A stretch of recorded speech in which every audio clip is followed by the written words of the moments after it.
నమస్కారం అండి. వ్యాక్సిన్స్ గురించి చాలా మందికి అపోహలు చాలా ఉన్నాయి. వ్యాక్సినేషన్ ఈ టీకా అనేది ఏంటంటే అడల్ట్ వ్యాక్సినేషన్ అంటాం, అంటే పెద్దవాళ్ళకి వేసేది. చిన్నపిల్లల్లో కూడా మనం వ్యాక్సిన్ సజెస్ట్ చేస్తాం కదా, పిల్లలకి పోలియో టీకాలని, నెమ్ము టీకాలని, తర్వాత హెపటైటిస్ అని, తర్వాత డిప్టీరియా, డిపిటీ అని ఇట్లా రకరకాల వ్యాక్సిన్స్ ఉంటాయి. రెగ్యులర్ గా మనం క్రమం తప్పకుండా వేయిస్తే ఎలాగైతే ఉంటామో పెద్దవాళ్ళలో కూడా ముఖ్యంగా 2-3 రకాల వ్యాక్సిన్స్ ఉంటాయి. వాళ్ళకి అది వేపిస్తే మంచిది అనమాట. ఒకటి బ్యాక్టీరియల్ వ్యాక్సినేషన్, 2 వైరల్ వ్యాక్సినేషన్ అంటాం.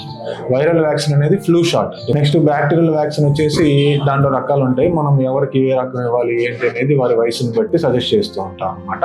టీకా తీసుకున్నాక, వ్యాక్సిన్ తీసుకున్నాక సైడ్ ఎఫెక్ట్స్ అంటారా, చిన్నపిల్లలకైనా కానీ మనం టీకా ఇచ్చినప్పుడు వాళ్ళకి ఇంజెక్షన్ చేసిన దగ్గర కొంచెం నొప్పిగా ఉండి ఏడుస్తూ ఉండటం, ఒక రోజు ఒక పూట జ్వరం రావడం, పారాసిటమాల్ సిరప్స్ వేయటం కానీ చేస్తూ ఉంటాం కదా. సేమ్ పెద్దవాళ్ళలో కూడా అంతే. చేసిన దగ్గర ఏమైనా కొంచెం నొప్పి ఉంటే ఉండొచ్చు, నెక్స్ట్ ఒక పూట జ్వరం వస్తే రావచ్చు. ఒక రకంగా చెప్పాలని ఇంకా జ్వరం వచ్చిందంటే ఇంకా మంచిది, మనకు ఆ వ్యాక్సిన్ బాగా పనిచేసినట్టు, ఇమ్యూన్ సిస్టమ్ ని మనం స్టిమ్యులేట్ చేసినట్టు. ఎవరికి ఇవ్వాలి ముఖ్యంగా ఈ వ్యాక్సిన్ అంటే, పెద్దవారిలో కొన్ని రిస్క్ ఫ్యాక్టర్ గ్రూప్స్ ఉంటాయి అన్నమాట. అంటే ఎలాంటి వారు అంటే, ఇప్పుడు బీపీ, షుగర్ ఉన్న, asthma, COPD, smokers, kidney problems, liver problems, chronic heart diseases అని ఇట్లాంటివి ఉంటాయి కదా, వాళ్ళకి మాత్రం మనం సజెస్ట్ చేస్తూ ఉంటాము.